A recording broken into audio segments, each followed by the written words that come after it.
Hey everyone, welcome to Tuesday with Pastor Dan. Good to have you join. Um, Sometimes you see me with glasses, sometimes you see me with contacts.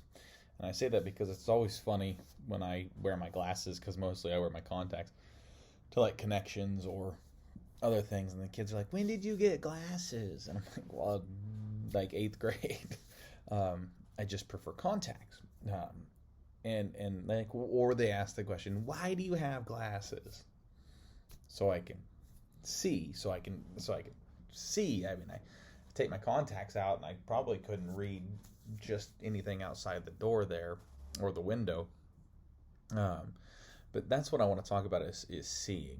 Jesus says several times in the Gospel of Matthew, those with those who have eyes, let them see, or those who have ears, let them hear. Um, and what I think is the conversation about how we see others, how we see things, how we do that, and maybe sometimes the things that block our vision. We call those biases or preconceived notions or certain ideas that we have, and we let those block us. Jesus calls us to see a different way, to see a more open way. Um, right? We go about doing certain things or seeing certain things or being part of things, and our vision says to us, because the world says to us, well, what do I get out about it? How will I look if I do this?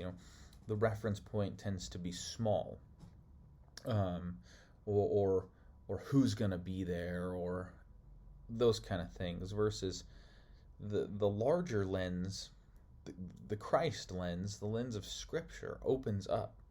It's a far more open way of seeing, and inviting and including. Um, the Richard Rohr says in this devotion, thus the great religions have taught that we need to change the seer much more than just telling people what to see. Contemplation does not tell people what to see as much as how to see. I think that's important because we as faithful people are trying to relearn how to see, how to relearn to see the world. Try to use Christ's eyes to see the world. I'm not going to tell you what you should see. I'm not going to spend the time telling you how you should see someone or the ways you should look at the world. But I will encourage you to take the time, or encourage all of us to take the time to change how we see in each moment. And I think that a lot has to do with empathy, right? Walk a mile in another man's shoes, etc., etc. Um, See through their point of view, and I think that's also the faithful way of doing things. To have a larger vision of people, of the world, of society and faith. So I really like that, to change the seer, and that's what Scripture, that's what faith does. It changes the seer, but only through active work in doing it.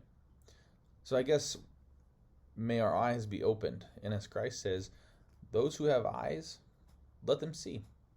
Look forward to seeing you all soon.